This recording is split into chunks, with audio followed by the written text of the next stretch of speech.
Assalamualaikum warahmatullahi wabarakatuh.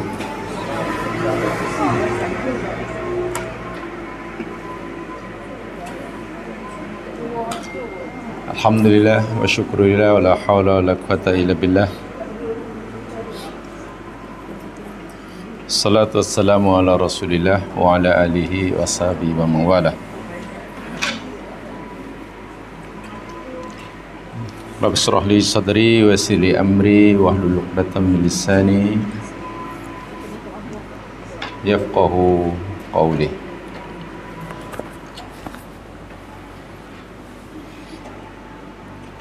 Jamaah yang dirahmati sekalian, sebelum kita mulakan majlis ilmu kita pagi hari ini, mohon keikhlasan niat kita masing-masing, memohon kepada Allah Subhanahu wa taala agar Allah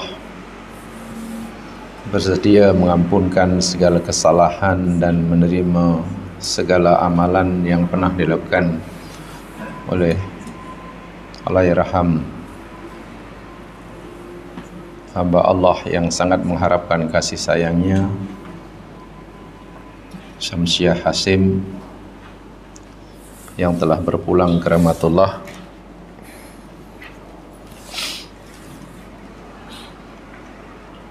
Sekaligus setiap kali kita kehilangan salah seorang daripada sahabat kita, ingatlah apa pesanan ulama-ulama kita dahulu. Mereka berpesan, wa idza hamalta ilal kuburi janazatan fa'lam bi annaka ba'daha mahmulun. Apabila engkau sedang membawa atau memikul jenazah ke tanah perkuburan hari ini, ketahuilah bahwanya sesungguhnya engkau pun akan dipikul suatu hari nanti. Bila hari ini kita katalah takziah kepada orang yang meninggal, ketahuilah mungkin esok lusa orang pun akan takziah buat kita. Jika hari ini kita mendoakan saudara sahabat kita yang telah balik pada rahmatullah, yakinlah esok lusa kita pun akan didoakan oleh orang lain. Sehingga Umar pernah berkata, kafa bil mauti wa izoh, memadailah dan mencukupilah bagi kita kematian itu sebagai pemberi ingatan. Ucapan ini oleh Umar dilukis atau dipahat di cincin beliau, sehingga Umar semasa hayatnya, hasilnya semasa mentadbir negara, sentiasa mengambil peringatan daripada apa yang terpahat pada cincinnya yang berbunyi, mencukupilah bagimu, memadailah bagimu kematian itu sebagai pemberi peringatan. Sebab siapapun kita, bila sentiasa mengambil peringatan daripada kematian, insya-Allah hidup kita akan semakin terarah. Kita tidak akan berani berbuat macam-macam. Demikian juga wa idza wulita umura qaumin lailatan fa'lam bi annaka ba'daha mas'ul. Dan apabila engkau sedang diberi amanah untuk memerintah, memimpin suatu kaum hari ini, ketahuilah sesungguhnya engkau akan dipertanggungjawabkan selepas itu. Nasihat daripada ulama kita dahulu cukup luar biasa. Lebih-lebih lagi berkaitan dengan peristiwa kematian. Bahasa mudah, sebetulnya setiap kita sedang menunggu giliran. Itu hakikat. Dan sebab satu kita sebenarnya sudah ambil nombor giliran. Hanya kita tidak tahu nombor gilirannya mau berapa. Yang pasti sudah ada di tangan kita masing-masing. Bahkan setiap kita yang lahir, ibaratnya di dahi kita sudah ada cok. Expiry date-nya sudah ada. Di dahi itu ada tulisan expiry date-nya. Jadi elok sebelum itu sudah ada tuh. Guna sebelum. Itu hakikat. Tidak boleh dipungkiri. Suatu bila kita ingat benda seperti itu, saya kata tadi, insya-Allah hidup semakin terarah dan semakin tenang. Sehingga masa kita akan lebih banyak kita gunakan untuk menambah bekalan dan mengurangi bebanan. Kita tidak akan mensia-siakan tenaga, masa untuk melakukan perkara-perkara yang akan menjadi bebanan dan bukan menjadi bekalan. Sebab itu kita berharap di pohon keikhlasannya untuk mohon pada Allah SWT bagi mohon keampunan Allah dan rahmatnya kepada salah seorang jamaah kita Almarhum Puan Sri Samsiah Hashim. Bismillahirrahmanirrahim.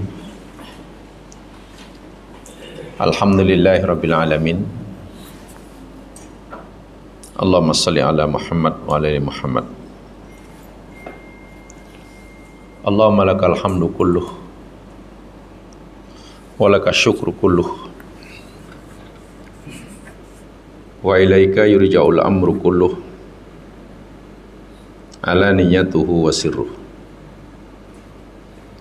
Allahumma inna nas'aluka bi anna lakal hamd la ilaha illa antal mannan badi'us samawati wal ard ya dzal jalali wal ikram ya dzal jalali wal ikram ya dzal jalali wal ikram. Allahumma inna abdan min ibadik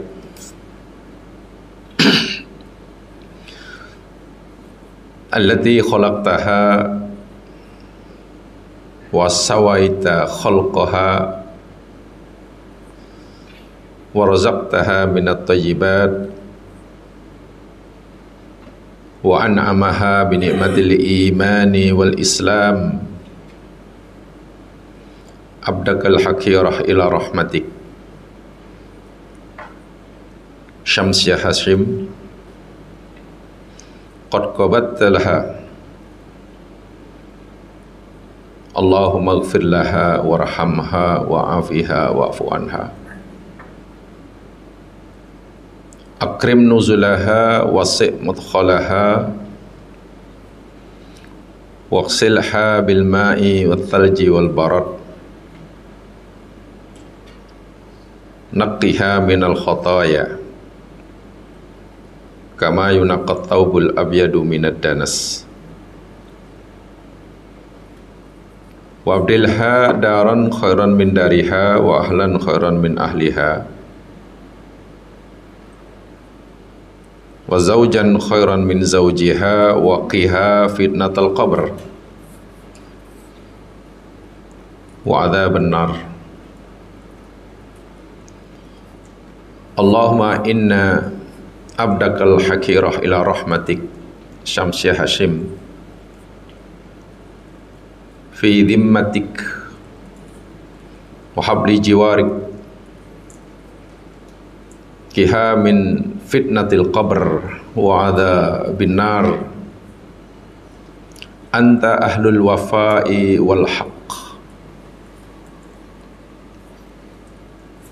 ighfir laha dhunubaha wa kaffir anha sayiatiha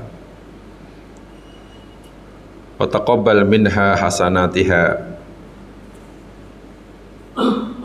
innaka antal ghafurur rahim. Allahumma ighfir li hayyina wa mayyitina wa saghirina wa kabirina wa dhakarina wa unthana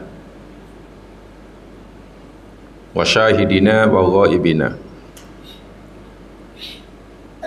Allahumma man ahyaitahu minna fa ahyihi 'alal Islam wa man tawaffaitahu minna fatawaffahu 'alal iman. Allahumma la tahrimna ajraha wa la tudillana ba'daha.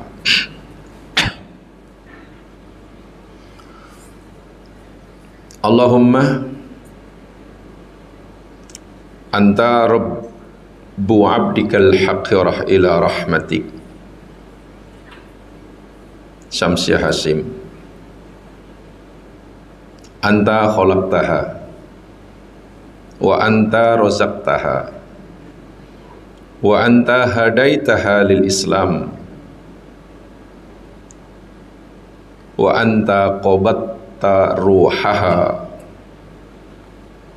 wa anta ta'lamu sirraha wa alaniyataha. Ji'na syufa'a laha faghfir laha dhunubaha faghfir laha dhunubaha. Allahumma in kanat muhsinatan fazid fi ihsaniha wa in kanat musi'atan fatajawwaz anha sayyi'atiha. Allahumma innaka 'abdakal hakirah ila rahmatika Syamsiyah Hashim bintu abdika wa bintu amatika kanat tashhadu alla ilaha illa anta wa tashhadu anna Muhammadan abduka wa rasuluk. Anta a'lamu biha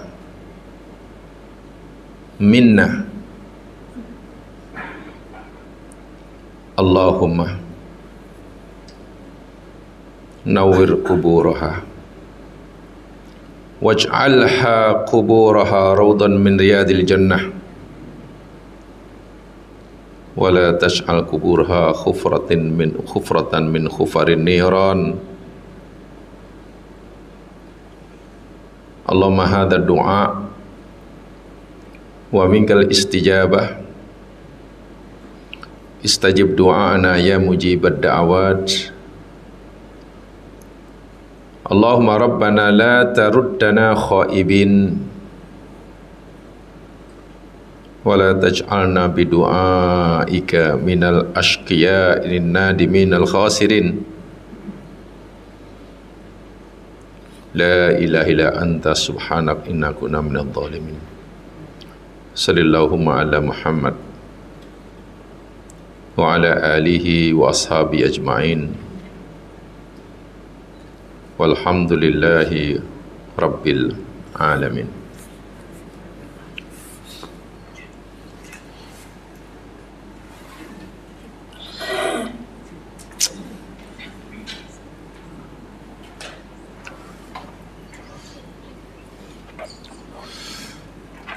Muslimin, muslimat rahimakumullah.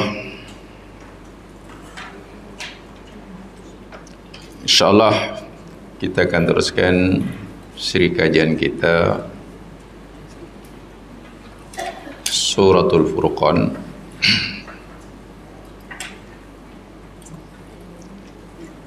Dan minggu lepas kita telah mulakan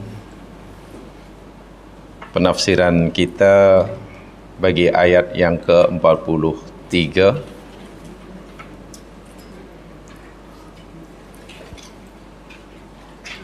Penjelasan minggu lepas kita hanya tumpukan kepada makna kalimah al-hawa. Mudah-mudahan penjelasan itu memberikan maklumat kepada kita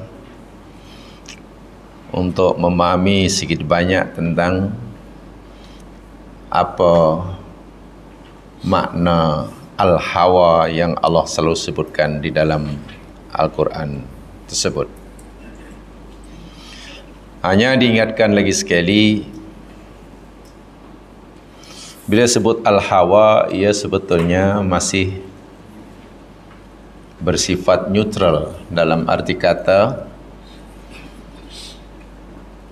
tidaklah ia tercela, tapi juga ia tidak terpuji. Itulah. Sebab ada hawa yang tercela dan ada hawa yang terpuji. Begitu kata Ibnul Qayyim.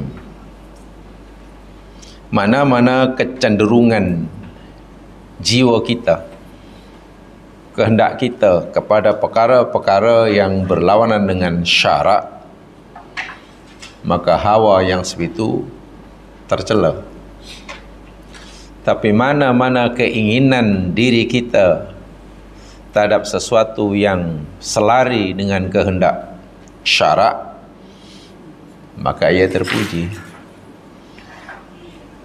Lebih-lebih lagi hawa ataupun kemauan itu nikmat dan anugerah Allah yang besar bagi kita. Saya nyatakan minggu lepas, jamaah pagi hari datang ke sini pun karena dorongan hawa nafsu. Tapi hawa nafsu yang terpuji. Itulah. Kalau lepas ini katalah wa'iyadzubillah, jamaah habis kelas lalu kumpul-kumpul lalu mengumpat, itu pun hawa nafsu juga. Iya. Itu hawa nafsu boleh banyak. Wah, saya nampak orang dalam masjid itu kuat mengikuti hawa nafsu karena dia sedang wirid. Boleh. Dia kuat iktikaf, itu ikut hawa nafsu yang terpuji, gitulah. Jadi jangan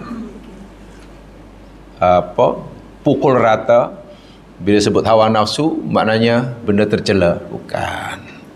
Kita lapar ingin makan tak? Kalau lapar, itu hawa nafsu. Hawa nafsu yang terpuji atau tercela tu? Mak lapar ingin makan, terpuji. Kalau keinginan makan berlebihan hingga rukuk pun tak berani, takut keluar balik, itu baru begitulah agama ni. Jadi jangan sebuah hawa nafsu mesti sesat. Hawa nafsu belum tentu. Tengoklah apa kita fikir orang yang ada keinginan bangun malam itu tidak mengikut hawa nafsu. Itu ikut hawa nafsu yang menggerakkannya. Bermakna kalau kita ni tidak hawa nafsu, minta maaf, ya mungkin kita jadi apa ya kalau tak hawa nafsu? Mungkin jadi pokok petai lah. Ya iyalah, pokok petai mana ada hawa nafsu? Macam tu je lah. Hidupnya bergantung, terserah, terpulang pada Allah 100%. Itu je lah. Mau membesar kamu, mati kamu, buah kau tu tidak, terpulang Allah lah. Faham ya? Itu yang maksudkan. Hanya sahaja dalam ayat ini, mas sekalian, Allah mencela mereka yang mengikuti hawa nafsu yang tercela hingga menjadikan hawa nafsunya sebagai Tuhan yang disembah. Wah, itu dah melampau sekali. Ara'aita man ittakhadha ilahahu hawah. Baik Muhammad, apa pendapatmu?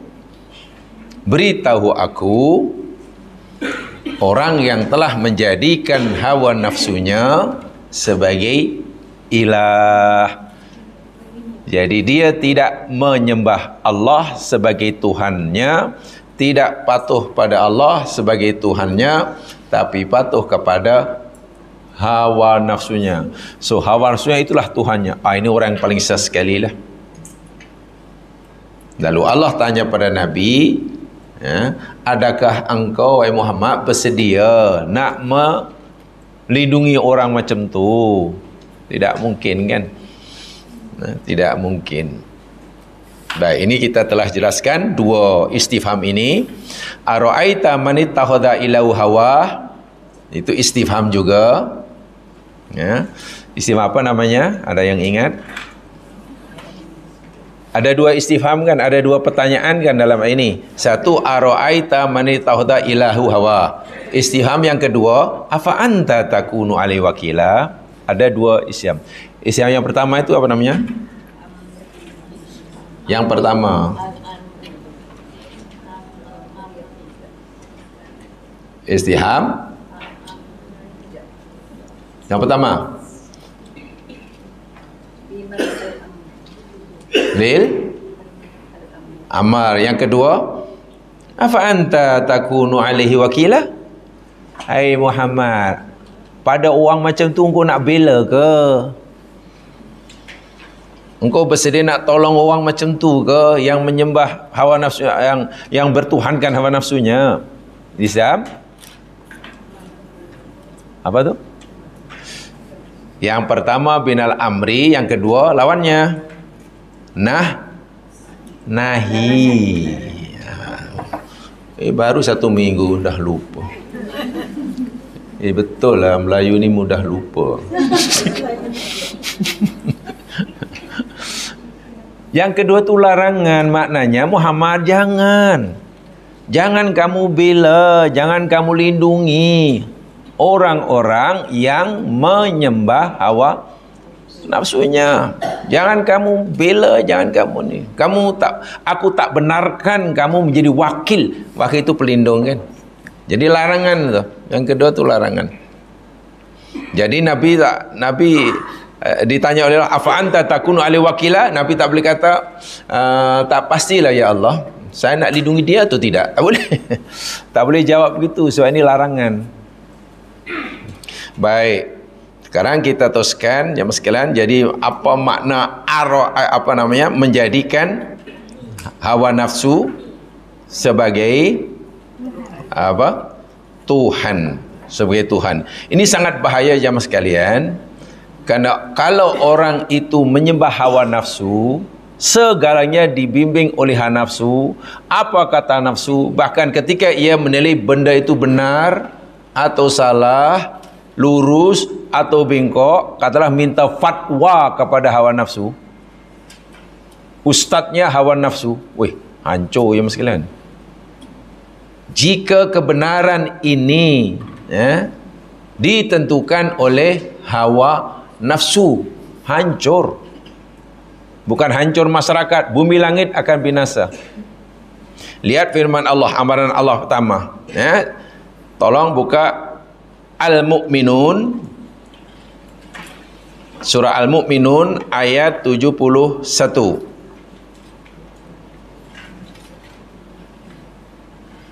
Al-Mu'minun ayat 71.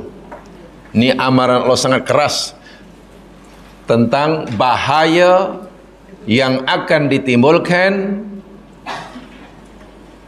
bila seseorang itu menjadikan hawa nafsunya sebagai Tuhan, sebagai rujukan untuk menentukan nak buat atau tak buat, benda ini boleh ke tak boleh, adil ke tak adil. elok kata elok, lurus ke bengkok, bertanyanya pada hawa nafsu. So ada sebagai tanda aras.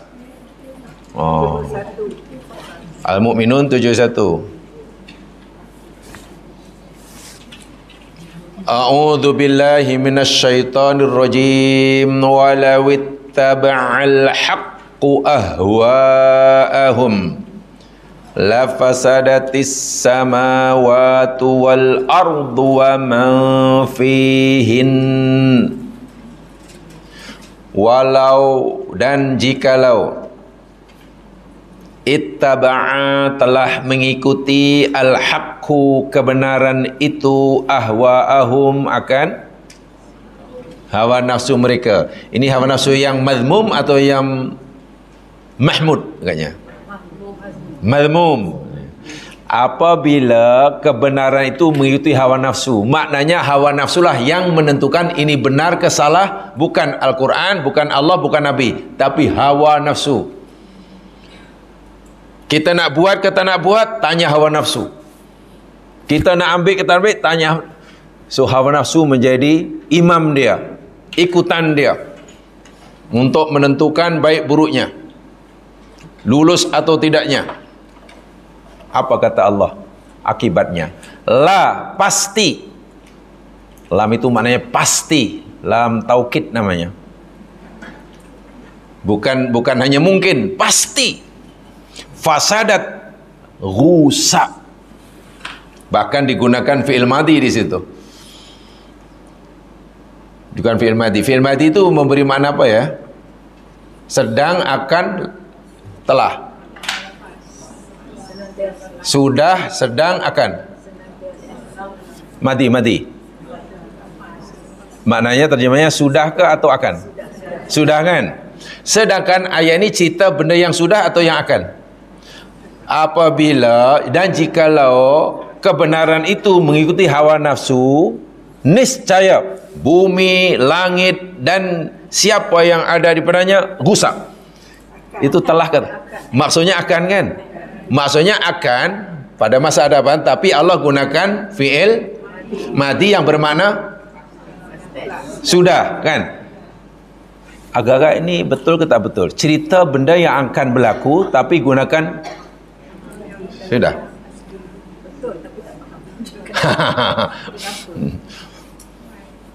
Katalah umpamanya, oh saya telah makan tengah hari nanti. Saya telah makan, sudah makan tengah hari nanti. Betul ke? Macam mana awak? Oh, saya sudah makan tengah hari nanti. Sebetulnya saya akan kan? Jadi akan kalau ikut bahasa Arab gunakan fi'il mudhari. Kan benda akan mesti mudhari. Tapi ini Allah cerita benda akan sebenarnya guna fi'il madhi. Ini salah Qurannya, salah grammarnya atau ya, apa agak kayak sebelum orang bukan Islam tanya jamaah sekantong Quran. Mana tahu nanti orang bukan Islam pakar bahasa Arab, ngerti tata bahasa Arab lalu soal kita. Tengok ayat Quran kamu ni kacau dia punya grammar dia. Cerita benda yang akan berlaku tapi gunakan past tense. Ini grammar mana ni dikutipnya? Ada yang masih ingat jawapannya? Saya pernah sampaikan ni. Saya tidak lupa. Alhamdulillah.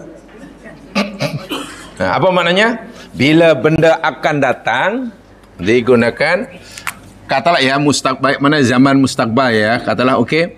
Al mustaqbal katalah. Mustaqbal maknanya apa ya?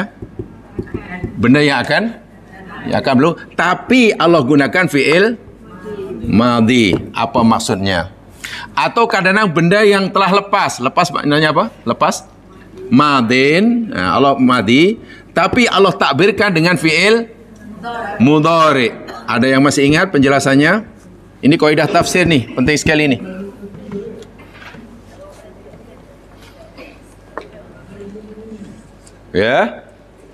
Ya contohnya inilah. Kalau yang mustaqbal ini contohnya ya. La fasadat kan? Apa namanya? Benda mustaqbal tapi gunakan madi. Ini menunjukkan kepastian. Suatu yang pasti, yang tidak mungkin tidak berlaku. Sana tanya. Idza zulzilatil ardu zilzalaha. Terjemahnya apa? Idza apabila zulzilat al ardu bumi zilzalaha dengan goncang-goncangnya. Ayat itu cerita bumi telah bergoncang dengan dahsyat atau akan? Yakin akan? Yakin. Tapi tengok kalimatnya zulzilat. Madi kan mudhari'? Zulzilat. Madin. Mudhari'nya apa? Yuzalzilu. Tengok.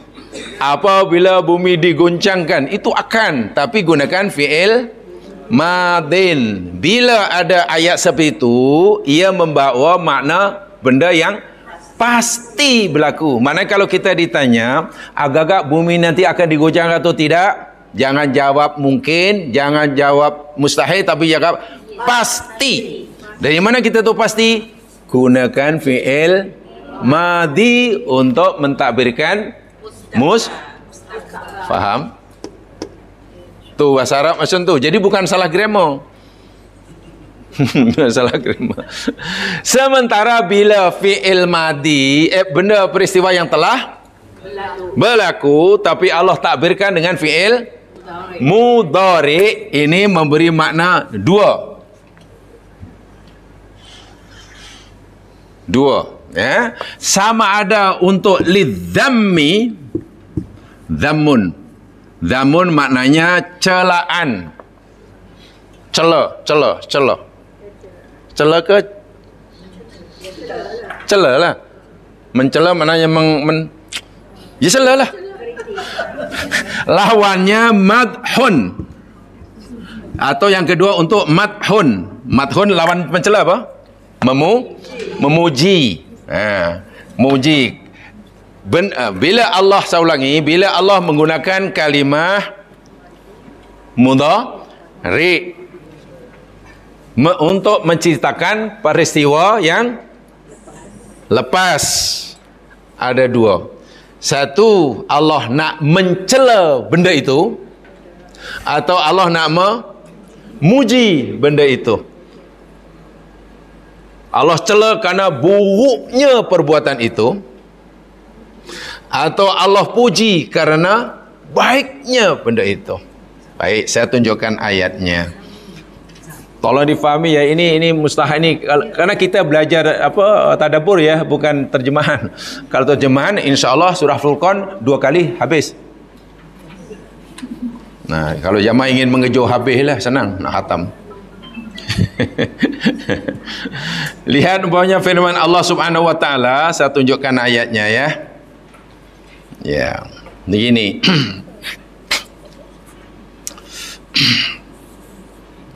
Allah Subhanahu wa ta'ala berfirman di dalam surah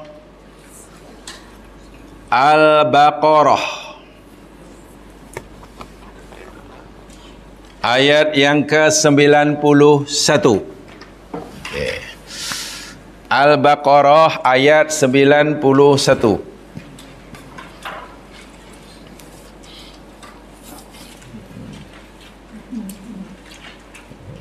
Cari surah Al-Baqarah bagian depan ya, jangan juzuk di 30 nanti tak jumpa.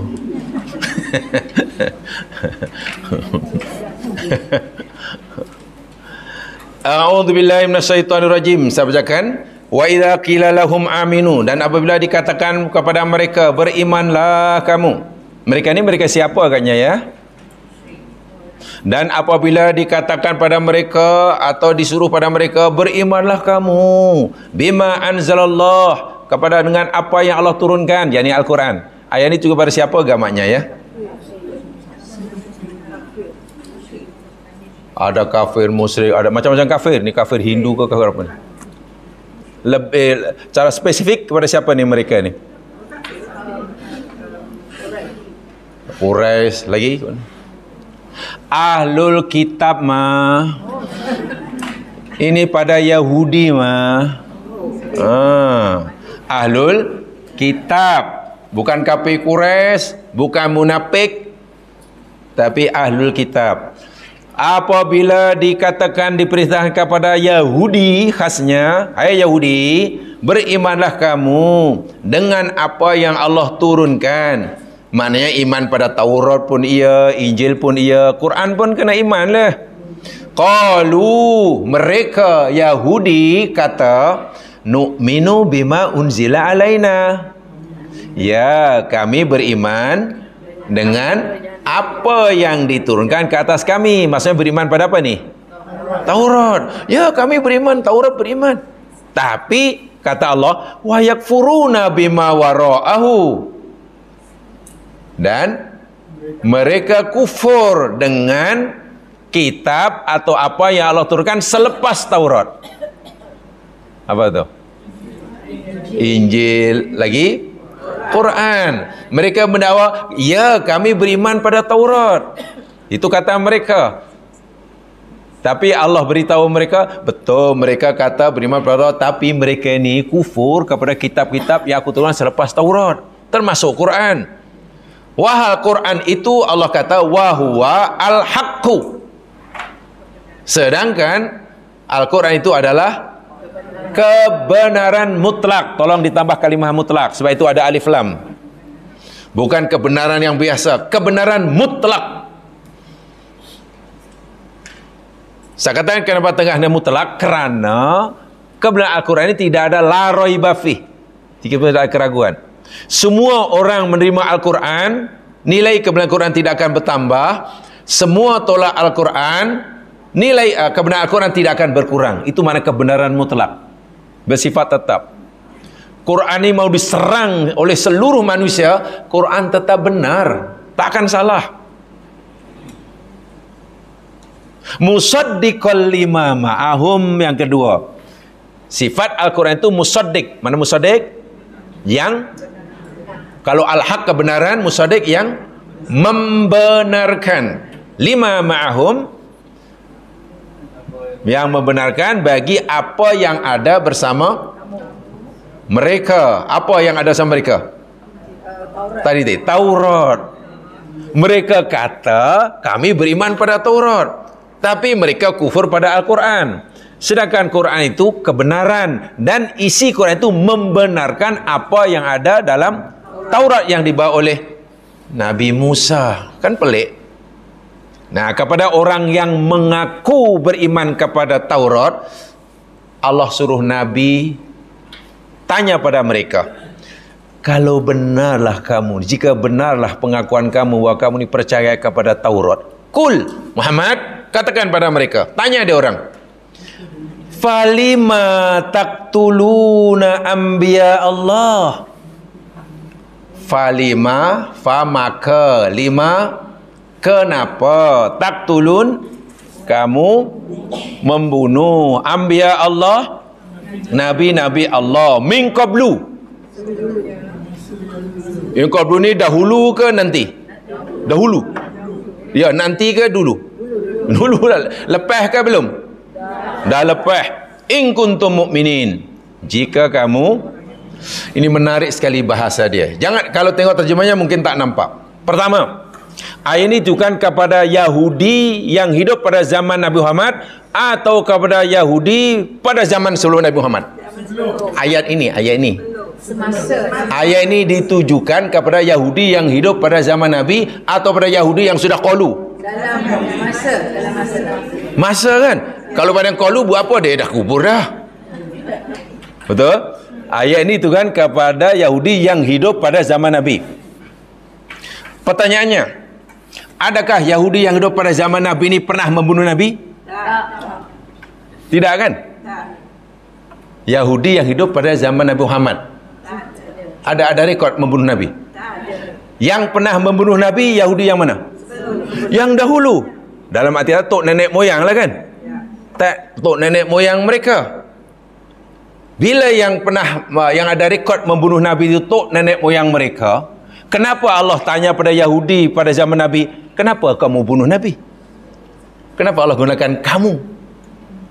Kenapa Allah tak kata, kenapa tok nenek kamu bunuh Nabi? Dan Yahudi pula faham. Mereka tak kata, kami tak bunuh, yang bunuh tok nenek moyang. Pertanyaan taktulun kan? Coba macam mana ni maksudnya ni? Tak, mereka, apa salah mereka? Allah kata perbuatan membunuh Nabi itu dosa besar. Kamu kata kamu percaya kepada Taurat, kenapa kamu bunuh Nabi? Sedangkan Yahudi yang ditanya ni tak pernah pun ada rekod bunuh Nabi. Yang bunuh Nabi, coba macam mana ayat macam ni? Saya ingat kalau Yahudi lurus bendul akan kata, mana yang bunuh? Siapa Nabi yang bunuh? Lagi pula kenapa engkau salahkan kami? Yang buat salah itu tok nenek moyang. Rupanya Yahudi pun fahamlah dia punya grammar bahasa Al-Quran ni. Jangan sekalian, agak-agak Yahudi pada zaman Nabi Muhammad setuju atau tak setuju perbuatan tok nenek moyang mereka bunuh Nabi? Agak-agak. Agak-agak. Menyetujui atau tak menyetujui bahawa tok nenek moyang mereka itu pernah membunuh Nabi? Ya, kan Nabi Zakaria dibunuh kan, dan banyak lagi nabi-nabi yang tak disebut Al-Quran dibunuh mereka. Agak-agaklah Yahudi pada zaman Nabi Muhammad menyetujui atau tak menyetujui perbuatan tok nenek moyang yang membunuh Nabi? Menyetujui? Yakin? Kena yakin jawapannya sebelum saya teruskan. Kalau tak yakin, buat apa? Yakin? Mana Yahudi pada zaman menyetujui? Pastilah. Jadi karena mereka itu begini jam sekian dalam agama kita ini hati-hati. Kita tak buat kesalahan. Okey? Yahudi pada zaman ini tidak buat kesalahan membunuh Nabi. Yang melakukan kesalahan bunuh Nabi yakni tok. Ya. Orang yang menyetujui jenayah yang dilakukan oleh orang lain itu sama-sama dosa. Hati-hati. Kita tak buat tapi awak setuju? Saya setuju, memang bagus. Kita dosa sama tu. Faham ya? Di sini. Jadi kalau tengok maksiat dilakukan oleh orang lain, kita mesti ingkari. Jangan hanya kerana yang melakukan maksiat itu mungkin kawan kita lah, kita, ya, yang setuju, saya memang patut dia itu. Saya pribadi menyetujui perbuatan dia tu. Dosa, kita ikut manggung dosa. Walaupun kita tak ambil bagian sikit pun. Sebab itu Yahudi di sini tak protes. Allah tahu bahawa Yahudi pada zaman Nabi itu menyetujui perbuatan tok nenek moyang membantai para nabi. Itu satu ya, faham dia maksudnya itu. Sebab itu Yahudi tak protes. Ini maknanya Yahudi pandai bahasa Al-Quran ni, ngerti itu. Allah tanya dengan uslub macam itu tak protes. Kalau dia tak reti bahasa grammar Al-Quran, pasti dia akan protes. Muhammad, kenapa engkau tuduh kami? Kenapa engkau salahkan kami bunuh Nabi bila kita bunuh Nabi? Yang bunuh tu tok nenek moyang. Yang keduanya, bila berlakunya pembunuhan mereka terhadap Nabi ni sudah sedang, akan, atau sudah, atau lepas? Lepas kan? Min qabul kan dah. Tapi tengok kalimatnya, taktulun. Mudhari' ke madi ke? Taktulun mudhari'. Macam mana Allah ceritakan peristiwa yang telah berlaku madi dengan fi'il? Nah, bila seperti ini susunannya, ini tujuannya untuk apa ni? Dammun. Itu macam itu maksudnya. Allah mencela, mengutuk sekeras-kerasnya. Menunjukkan bahawa perbuatan membunuh Nabi ini jenayah yang yang paling apa dipanggil itu? Paling tinggi sekali. Apa dipanggil? Jenayah yang paling tinggi apa namanya? Sekarang yang dianggap jenayah paling tinggi apa di zaman kita ni, yang jenayah yang dianggap paling tinggi apa dia? Rasuah kan? Extraordinary crime itu rasuah kan? Rasuah kan dianggap extraordinary crime. Rupanya Quran tak. Bunuh itu paling dasar. Jenayah kola putih itulah istilahnya. Untuk kasih bahasa yang halus. Jenayah kola putih. Nih, jadi karena dia perbuatan yang sangat jahat, keji, maka Allah cela. Cara Allah mencelanya dengan menggunakan fi'il mudhari, walaupun peristiwa itu dah ada nampak di situ. Nampak? Nah, sekarang contoh yang kedua, tujuan itu apa tadi? Lil madhun. Madhun lawan dhamun. Kalau dhamun mencela, mengkeji, madhun memuji. Karena Allah nak memuji perbuatan tu, karena sangat-sangat terpuji. Sehingga walaupun peristiwa itu dah berlaku, Allah gunakan fi'il mudhari. Coba lihat firman Allah Subhanahu wa taala.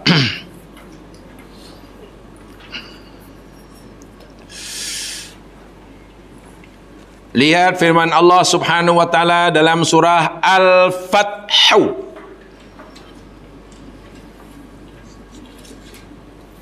Surah yang ke-48. Al-Fath, juzuk 26. Ayat 17. Muka surat tak sama. Juzuk 26, surah yang ke-48, ayat 17. Ya, tak apa. Sengaja saya sampaikan itu kelas ini supaya kita mesra dengan Quran. Sehingga kita cari surah apapun mudah. Jangan kita hanya mudah cari surah Yasin aja, yang lain susah. Surah Al-Fath di mana ya? Yasin senang. Sudah ya? A'udzubillahi minasyaitonir rajim. Ayat 18, sorry, bukan 17. Maknanya ayat 17 campur 1.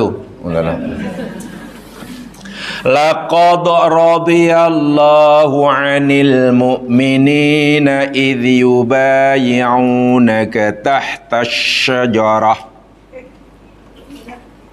Ada?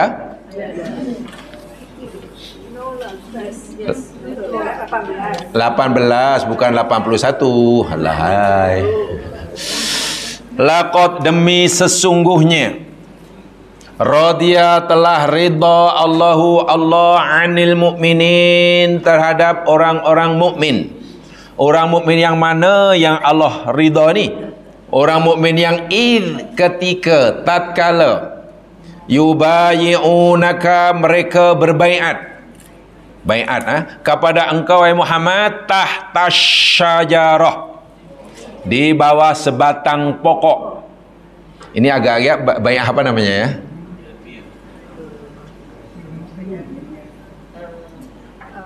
Baiat apa agamanya ini ya? Dalam sejarah Baiatur Ridwan. Sehingga pokok itu kan terkenal sebagai pokok Ridwan kan. Fa'alima, lalu Allah mengetahui apa yang fi qulubihim, di dalam hati-hati mereka. Sebenarnya Allah tahu apa yang ada dalam hati orang mukmin waktu itu ketika berbaiat. Wih, luar biasa aja masalah takutnya. Apa tidaknya ketika mereka nak pergi umrah, dihalang oleh orang kafir Makkah. Sudah terlanjur ikhram daripada Bir Ali, pergi ke Makkah berapa hari tak tahulah. Sesampai di sempadan tanah haram nak masuk Makkah, orang kafir Makkah yang waktu masih kuasa, dia tak bagi visa pada Nabi. Bayangkan, visa tak dikeluarkan, kau mesti balik. Wah, mereka ni sudah ikhram, dan macam mana? Nabi utus Utsman bin Affan, ya, berbincang dengan ketua Quraisy, tolong minta diberi kebenaran lah, bukan nak berperang, nak umrah aja, habis umrah balik lah. Rupanya orang kafir Makkah tak bagi izin juga. Lalu buat perjanjian. Ya, perjanjian Hudaybiyah yang terkenal itulah, di bawah pokok nama dibantu. Yang isinya kita tahulah, ya, itu saya tak jelaskan. Satu di antaranya, sebelum buat perjanjian ni, Nabi ambil aku janji mereka. Sebab Utsman yang diutus oleh Nabi untuk berbincang dengan orang Quraisy ini lambat balik. Akhirnya adalah habar angin, Utsman ditangkap dan dibunuh. Wah, Nabi pun risau lah. Sahabat pun dah risau. Lalu Nabi tanya pada sahabat-sahabat yang menunggu di luar tanah haram, jika sekiranya orang kafir Makkah menyerang kita dengan persenjataan yang lengkap, adakah kamu berikrar, berjanji, bersedia mempertahankan Allah dan Rasulnya serta agamanya? Sahabat itu semuanya berbaiat, sanggup mempertahankan Allah dan Rasulnya, sanggup memerangi orang kafir Makkah walaupun waktu itu mereka tak bersenjata, pakai pakaian ihram. Tak tahu macam mana caranya ni kalau kita serang ke lawan walaupun tak ada senjata. Apa senjatanya orang sedang ihram? Dan ikrar baiat sahabat yang luar biasa inilah Allah perhatikan. Allah perhatikan ni. Jadi kesediaan mereka berkorban demi agama Islam, Allah hargai, Allah nilai, sehingga mereka semua itu mendapat ridha Allah. Allah kata radhiyallahu. Sebab itu bila sebut sahabat kan radhiyallahu. Masya Allah ya mas sekalian tu. Walaupun akhirnya peperangan tidak berlaku, karena orang kafir Quraisy bersedia mematerai perjanjian damai selama 10 tahun itulah. Walaupun baru ya beberapa tahun dilanggar, itu cerita lain lepas sejarahnya. Jadi Allah tahu apa yang dirasakan oleh hati orang-orang mukmin waktu itu ketika memberikan baiat mereka. Hati mesti ada ketakutan kan? Karena apa yang berlaku jika mereka serang kita dengan senjata yang lengkap, sedangkan kami hanya pakai ikhram, senjata tak ada. Senjata tak ada, berpernak pakaian ikhram. Macam mana kaya? Lari pun tak berani laju-laju. Lah, pakaikan ikhram, bayangkan. Aku nak lari tak boleh laju-laju. Nak melompat takut tersangkut. Jadi tentulah hati dia, macam mana nanti kalau. Tapi mereka yakin, tak apalah, demi Allah. Semata demi Allah. Lalu fa'anzala sakinata alaihim. Kan hati mereka ni risau macam-macam lah. Lalu Allah turunkan sakinah. Apa tu? Ketenangan ke atas mereka orang mukmin tadi. Wa athabahum, dan Allah beri balasan ganjaran pada mereka dengan fathan qariba, kemenangan yang dekat. Betul, rupanya hanya bertahun kemudian mereka berjaya membebaskan kota Makkah. Yang ingin saya sampaikan ya mas sekalian, ayat ini agaknya diturunkan sebelum atau sedang atau selepas orang mukmin berbaiat kepada Nabi. Agak-agak Allah turunkan ayat ini selepas peristiwa berlakunya baiat, atau ketika berlakunya baiat, atau sebelum? Agak-agak lah, agak-agak aja lah. Ya? Selepas. Dari mana tahu bagaimana selepas? Ya, sebab Allah cerita kan. Allah cerita peristiwa yang telah berlaku. Aku ridho, kata Allah, pada orang mukmin yang berbuat kepada engkau Muhammad di bawah sebatang pokok. Mereka rela berkorban demi aku dan demi kamu, demi agama aku. Dan aku akan berikan ganjaran mereka dapat membebaskan kota Makkah tak lama lagi. Masya Allah, sudah ada bayangan tu. Makkah akan dapat dibebaskan tak lama lagi. Betul ya mas sekalian? Betul. Hanya bertahun kemudian karena orang kafir Makkah melanggar perjanjian damai, lalu Makkah dibebaskan. Jadi Allah ceritakan peristiwa yang telah berlaku. Peristiwa itu yakni baiat. Betul? Baiat. Dalam ayat ini mana kalimat yang menunjukkan baiat? Mana kalimat yang menunjukkan baiat? yubayi'unaka. Madi atau fi'il amar, yubayi'unaka? Fi'il amar atau fi'il madi ni? Fi'il mudhari. Jangan fi'il amar. Bukan. Fi'il mudhari.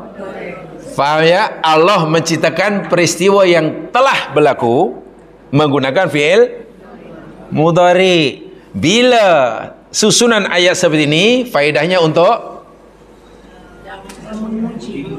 madhun. Tentu bukan untuk mencela, takkan Allah mencela. Untuk jadi bila Allah puji, benda itu agaknya elok tak elok? Elok biasa atau super elok? Atau hyper elok? Nah, inilah yang saya masukkan. Bila Allah mengkeji sesuatu, jangan kita pandang sesuatu itu hanya buruk, tak. Hyper buruk.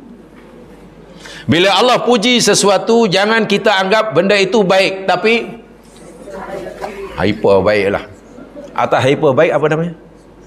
Tak tahu. Hyper kan atas super lagi. Nah, inilah susunan Al-Quran.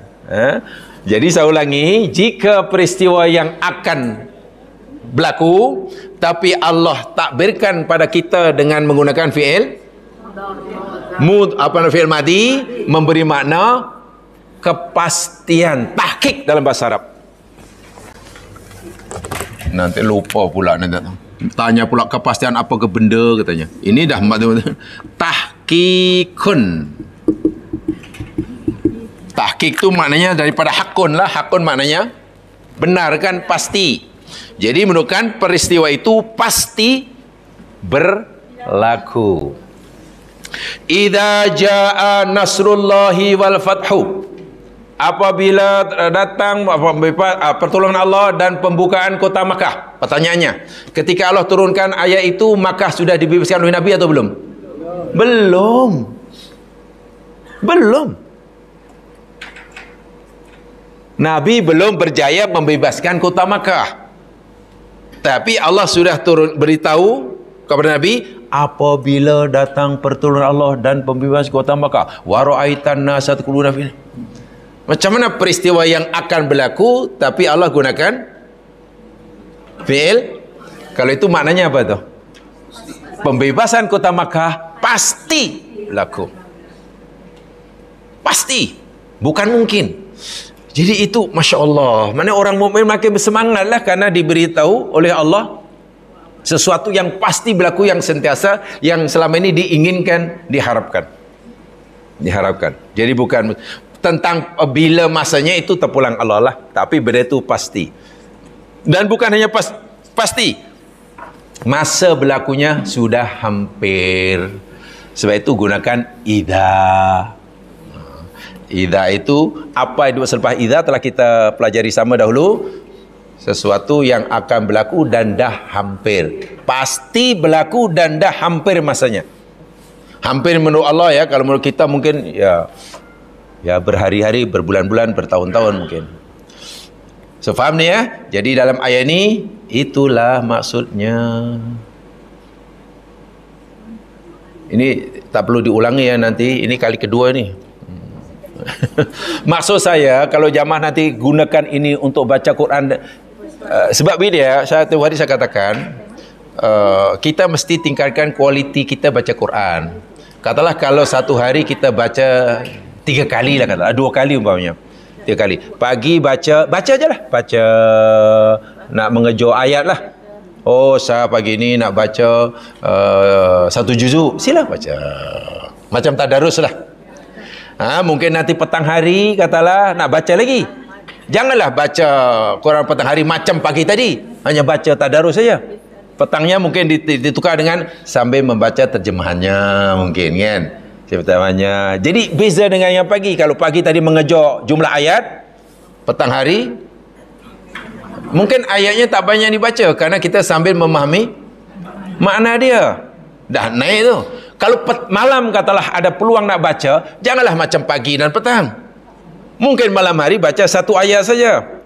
Jangan tafsirnya sampai kaidah-kaidah yang sedikit banyak telah dipelajari. Kalau tambah ni apa macam? Oh, itu bagus tu. Saya yakin kita akan meningkat nanti kecintaan kita kepada Al-Quran. Tapi kalau baca 5 kali sehari semalam sekalipun, tapi cara bacanya sama je, maknanya apa, dengan cara tadarus saja, jangan tak taruh, ya sudahlah.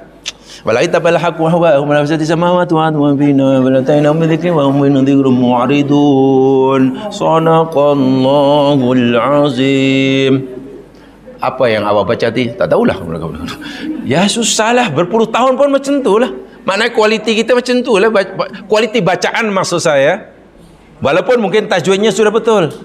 Masalahnya, hingga bila kita macam itu, itulah maksud saya.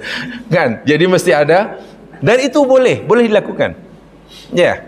Ya, terus terang dengan mas sekalian, saya cakap itu karena hingga hari ini pun saya ingin begitu, meningkatkan kualiti fahaman. Ya, saya sendiri masih tadarus. Tadarus maknanya, sebab Allah berjanjilah dalam Al-Quran. Apa? Iqra wa rabbukal akram. Itu maknanya sangat dalam tu.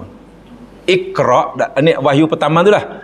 Kan ada wahyu Iqra wa rabbukal akram. 2 kali Iqra kan? Iqra bismi rabbikal ladzi khalaq, kemudian belakang Iqra wa rabbukal akram. Iqra, baca. Bahasa baca sebenarnya bahasa terjemahan umum, tapi kalau Iqra sebenarnya mengkaji. Iqra mengkaji. Dalam pengertian lebih umum untuk berkaitan dengan kemajuan, Iqra itu yang diperintah untuk R&D sebetulnya. Dalam tafsir kontemporari, Iqra itu yang perintah untuk kita meningkatkan R&D. Apa R&D? Iya, R&D. Bahasa saya ni litbang. R&D itu litbang. Penelitian dan pembangunan. Research and development, betul. Ya.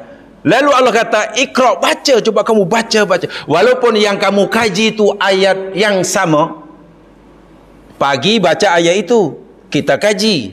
Petang baca ayat itu, kita kaji lagi. Malam baca ayat yang sama, kaji lagi. Allah kata, walaupun ayat yang kamu kaji itu ayat yang sama, kamu berulang-ulang dengan lebih bersungguh-sungguh, wa rabbukal akram. Tuhanmu akan memberikan kamu. Akram itu maknanya maha dermawan. Akram itu maknanya maha memberi. Jadi pagi kita kaji ayat ini, kita dapat satu pengajaran umpamanya. Bila petang hari kita baca ayat yang sama dengan lebih bersungguh-sungguh, nanti kita dapat pelajaran yang lain selain yang kita dapat pagi tadi. Kalau malam hari kita kaji lagi, Allah akan bagi pengajaran berbeza dengan yang pagi dan petang. Makna pengajaran kita ambil daripada ayat yang sama. Bila kita mengkaji lebih mendalam, banyaklah. Itu janji Allah tu. Sehingga ayat ini tak akan habis dikaji lah. Makin banyak. Syaratnya lebih apa? Lebih bersungguh-sungguh lah. Itu sebabnya kenapa Imam Syafi'i pernah berkata, selepas aku mengkaji Al-Quran, walaupun ayat yang sama, demi Allah, kata Imam Syafi'i, aku tidak tahu berapa banyak lagi yang aku belum tahu. Hebat Imam Syafi'i. Imam Syafi'i baca ayat Quran, banyak pengajaran dah. Ini dah tahu, dah sini tahu ayat sama. Tapi setelah dikaji lagi, rupanya ada lagi pengajaran baru. Sehingga beliau berkomentar, demi Allah, sungguh aku tidak tahu berapa banyak lagi yang aku belum. Itu Imam Syafi'i. Kita mungkin, demi Allah, aku dah banyak tahu dah. Itu kita. Itu kita, tak apalah, kita bukan Imam Syafi'i. Alhamdulillah, saya dah banyak tahu dah. Banyak lah, ini tahu, ini tahu, ini 2 harokat, ini 3 harokat, ini qalqalah. Alhamdulillah tahu, alhamdulillah. Dah banyak rupanya itu. Tapi Imam Syafi'i merasa, saya tidak tahu berapa banyak lagi yang aku belum tahu. Maknanya, walaupun ilmunya bertambah, Imam Syafi'i masih merasa cukup, merasa kurang. Ini apa lagi namanya? Ibarat mengarungi samudera, walaupun sudah menyelam begitu lama, mengarungi sudah itu jauh, tapi tak tahu lagi berapa dalam lagi ni, berapa luas lagi. Itulah ciri orang alim ya. Itu imam kita Syafi'i itulah. Memang hebat, sangat mengagumkan kita. Dan saya yakin kalau Imam Syafi'i kata umurnya dipanjang 500 tahun pun pasti tak merasa, beliau merasa tak cukup untuk mengkaji Al-Quran. So faham ya? Jadi Allah beritahu kita, kalaulah kebenaran itu mengikuti hawa nafsu, pasti bumi, langit dan isinya binasa. Akan binasa. Senang aja. Kiamat lah. Ya, kalau orang katalah orang bekerja ikut hawa nafsu, hancur dunia perniagaan. Percayalah.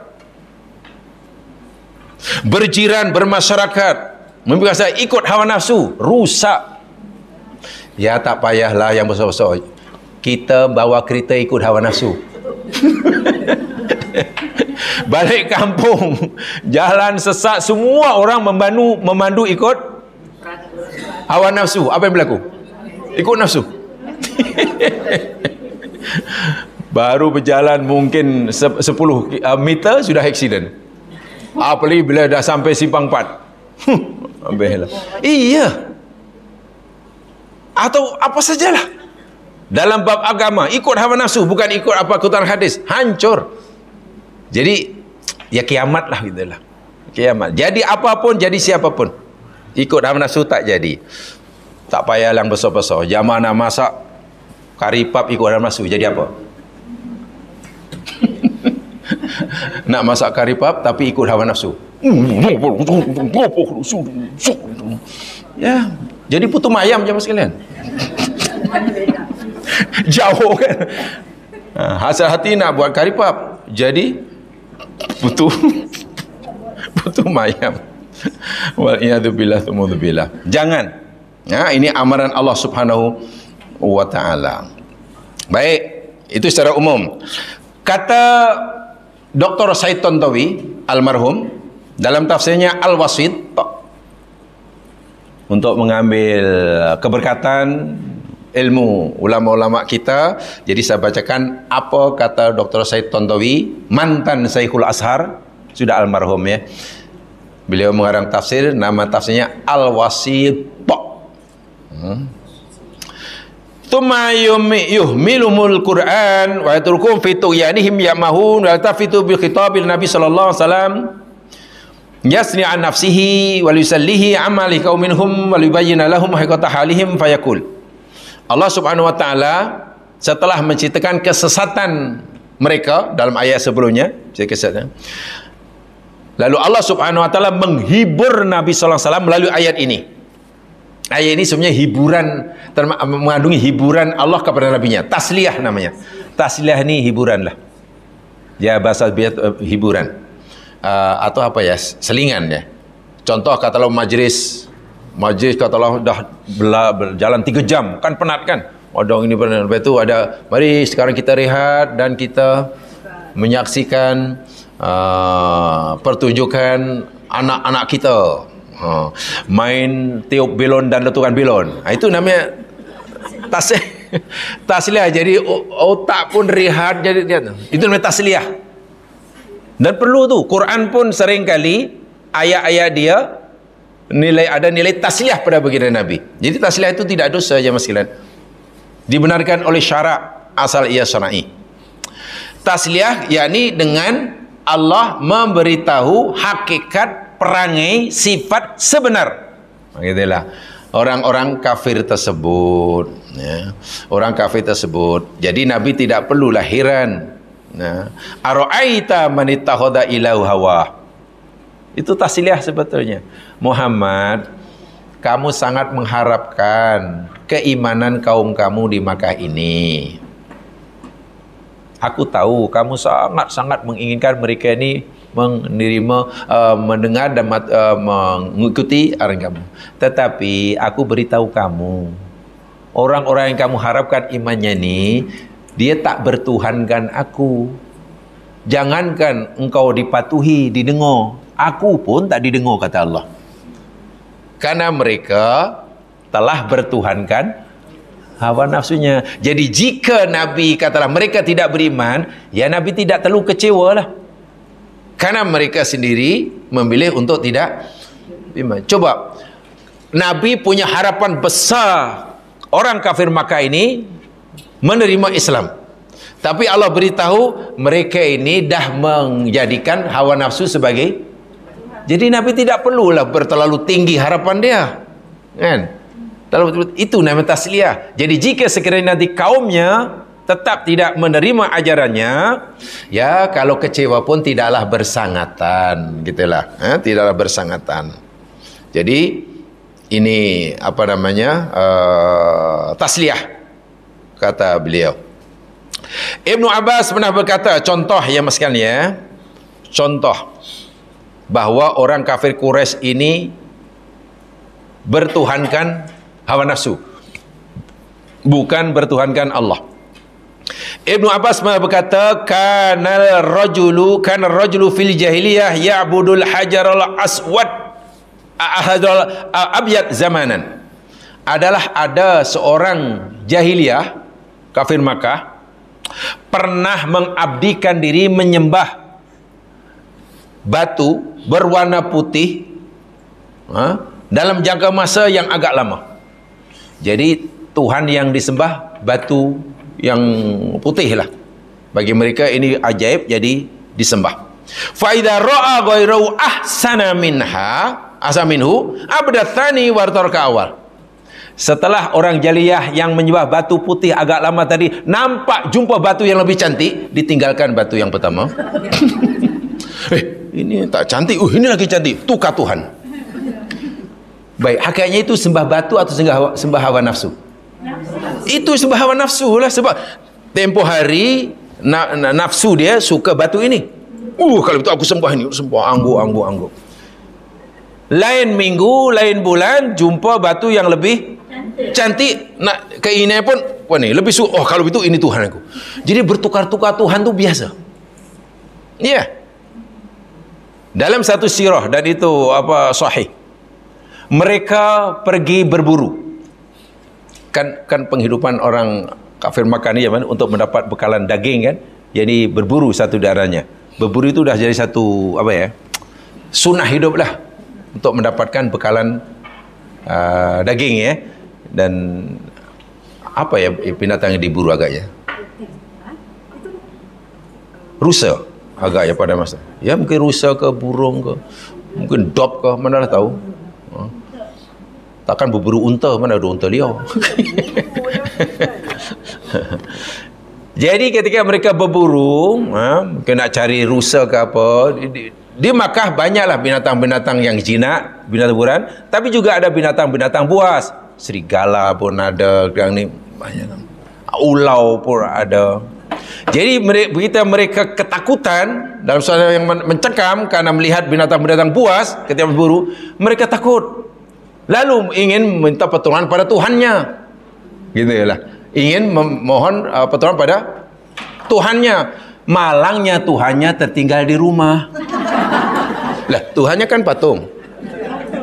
Tuhannya patung. Jadi Allah Tuhan pula tertinggal, macam mana nih? Tapi dia perlu sangat Tuhannya ada di situ dan boleh menolongnya. Hawa nafsunya berikan idea. Tu kan awak bawa bekalan kurma kan banyak, susunlah kurma tu macam Tuhan. Susun kurma tu, kurma bekalan makanan tu lah, disusun ya ala kadalah, mungkin ada kepalanya ke ada benarnya, lalu angguk-angguk lalu air minuman susu unta yang digunakan untuk minum dicurah dimandikan ya, untuk mandikan, minta maaf macam orang Hindu tu kan patungnya disimbah dengan susu. Itu orang jahiliah dulu lah. Dia tu angguk-angguk. Ya, akhirnya ya Allah Subhanahu wa taala sayang pada hambanya kan, rahmatil alamin kan. Hilanglah rasa takut.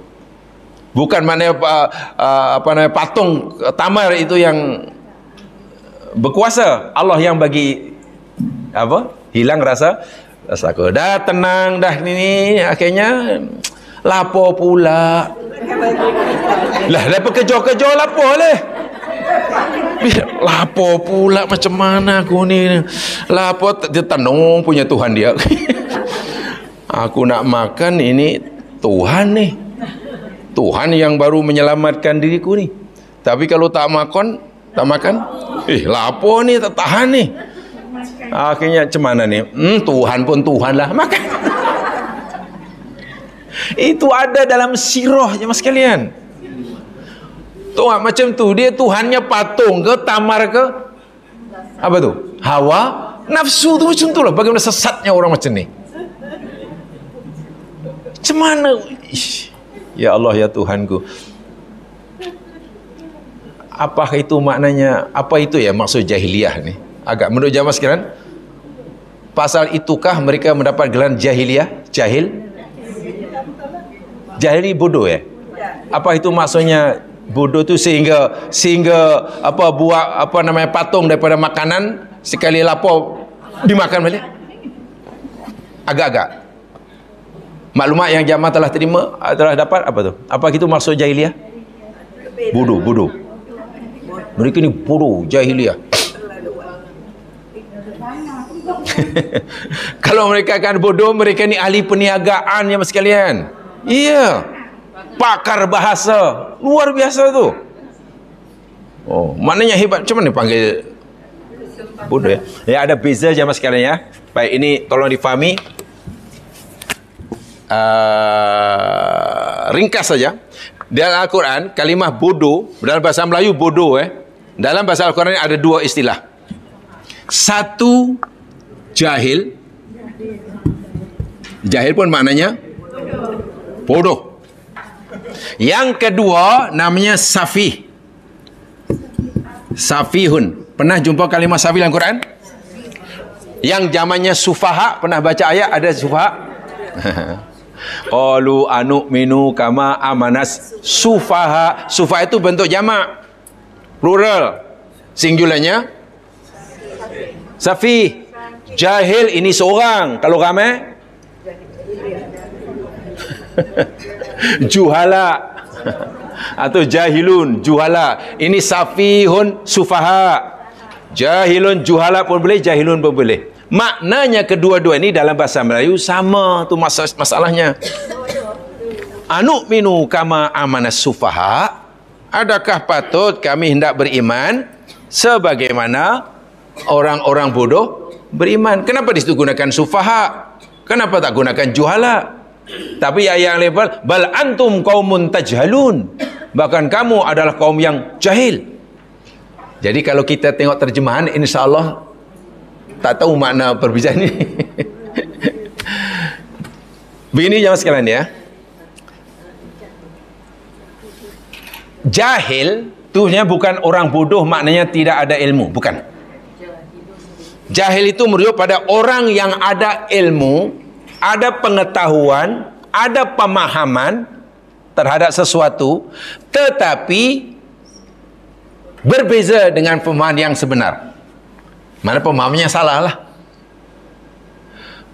Okey, pemahaman yang betul tentang Allah itu Esa ataupun tidak Esa? Pemahaman yang betul tentang Allah Esa. Fahaman yang betul tentang Allah itu Ahad, Esa. Bila ada orang punya pemahaman tentang Allah, tapi pemahamannya bukan Allah yang Esa, tapi Allah yang beranak, Allah yang punya sekutu. Dia ada fahaman tentang Allah, tapi fahamannya tidak sesuai dengan yang sebenar-benarnya. Orang macam ni disebut jahil. Faham ya? Sementara safi ini orang yang tidak punya apa-apa pemahaman, tidak punya apa-apa ilmu. Budak tadika aja masilan. Kita tanya budak tadika, baru masuklah tadika. Nak, cikgu nak tanya nak. 12 dibagi 3 berapa nak? Budak itu jawab apa? Kalau disuruh paksa jawab juga, jawabnya apa? Jangankan jawabannya, pertanyaan itu pun tak faham. Jawablah nak, jawablah. 1 ke 2 ke, cuma satu. Dia ingat angka 1, 2, 3, 4. Dia jawab 8 cikgu. Katalah budak tu jawab 8. Jawabnya betul atau betul? Jawapan tu 12, 8. Salah kan? Dia salah karena punya fahaman yang salah atau tak punya fahaman sama sekali tentang matematik. Nah, orang yang tidak punya ilmu sama sekali sehingga jawapannya salah, bermasalah, itu dipanggil safi. Nama safi. Safihun, bukan Sapik. Sapik nama orang. Pertanyaannya, mana agak-agak yang lebih teruk, lebih sesat, lebih tercela? Jahil atau Safi? Jahil. Mana yang lebih mudah diajar? Safi. Safi mudah diajar.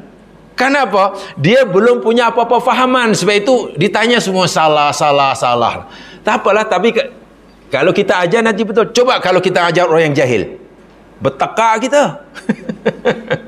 Bertekak karena dia sudah punya fahaman yang menurut dia betul. Sebab itu kalau kita beri fahaman yang betul, pasti tak akan menerimanya. Karena dia jahil. Nah, orang kafir Makkah itu bukan orang sufaha, bukan orang safi, tapi orang jahil. Itu jahil itu mana orang yang ada ilmu atau tidak? Ada ilmu, tapi ilmunya tidak menepati kebenaran.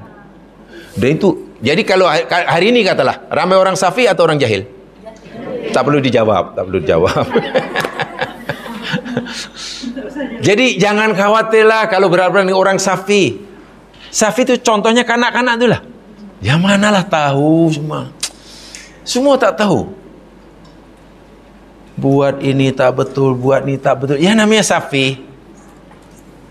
Otaknya masih kosong, hatinya masih tak tahu apa-apa. Tiba-tiba kita suruh betulkan TV. Hancur lah. Nak, tolong nak betulkan TV ini tak keluar gambar. Budak 3 tahun. Wah, akhirnya ambil martul ketuknya, ketuk. Ya, dia safi. Atau kita suruh katalah orang yang ada ilmu untuk betulkan TV. Tapi ilmu yang dia miliki bukan berkaitan tentang TV, tentang radio. Itulah jahiliyah tu macam tu. Wa'iyadzubillah ta'ala. Jadi dia yakin Tuhan itu ada. Dia ada. Konsep ketuhanan tu ada bagi mereka. Tanya jahiliyah, ada. Oh, Tuhan menurut kami ada begini. Tapi pemahaman mereka tentang konsep ketuhanan tak betul. Tidak betul. Ya, contoh ini, sembah patung. So, itu kan bagi mereka itulah menyembah Tuhan. Tapi tidak betul.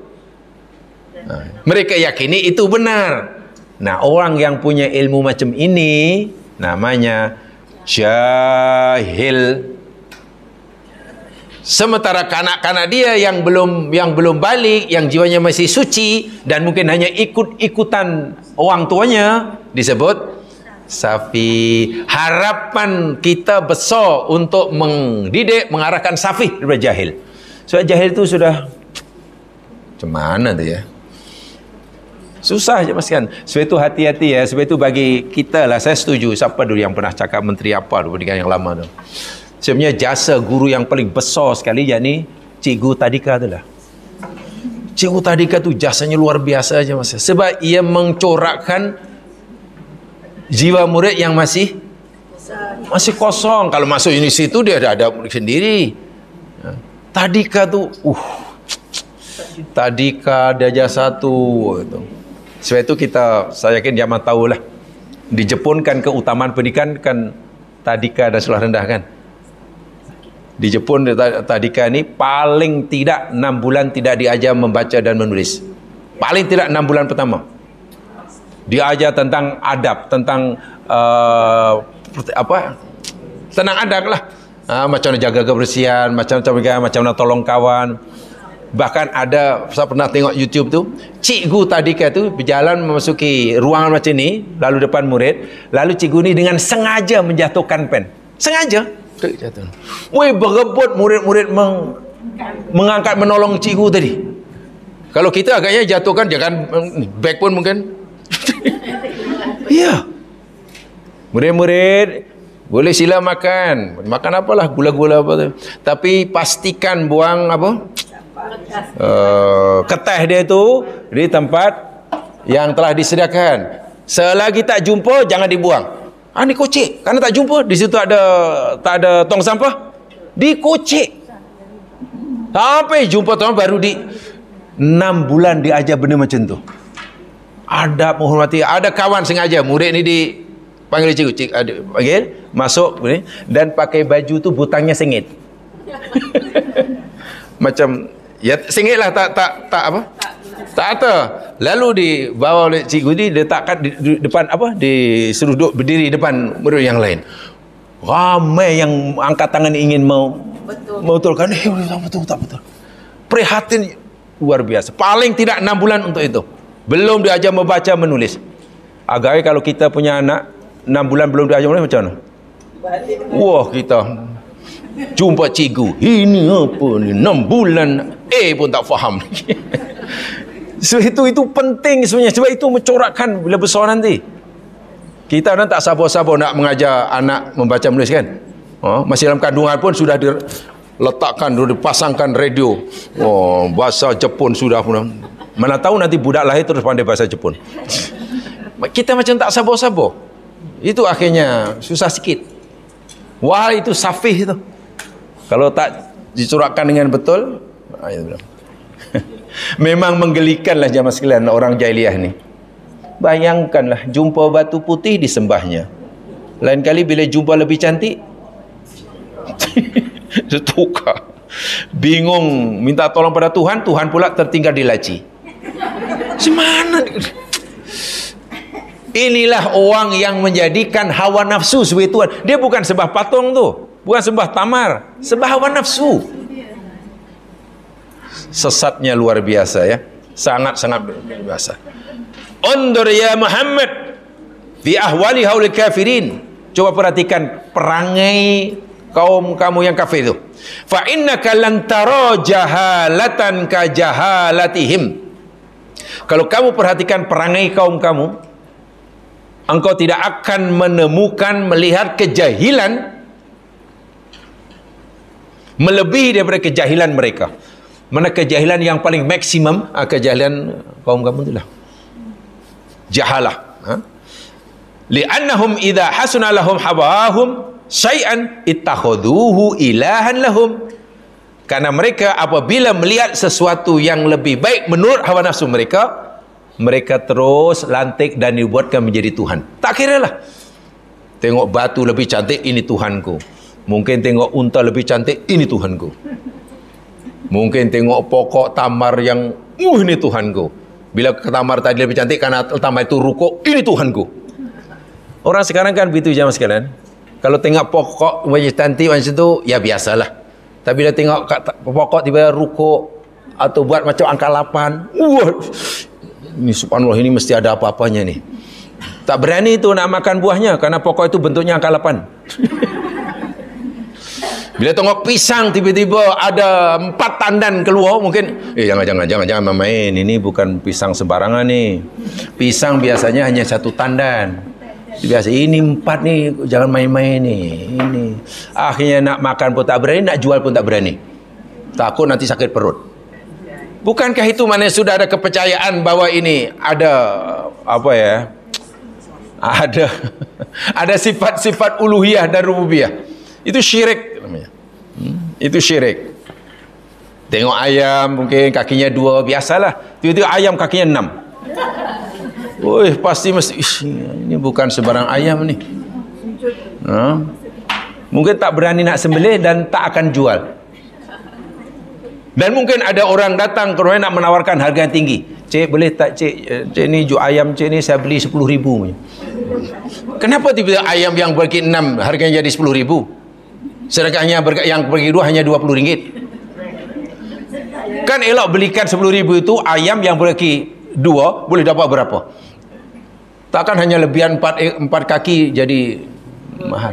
Mesti ada fikiran yang bukan di sini. Yalah, semenjak saya punya ayam kaki 6 ni, hidup saya macam senang lah, biar tenang. Dah syirik lagi. Ini ikut hawa nafsu. Sedangkan Allah ni, sedang dia sudah kata la ilaha illallah.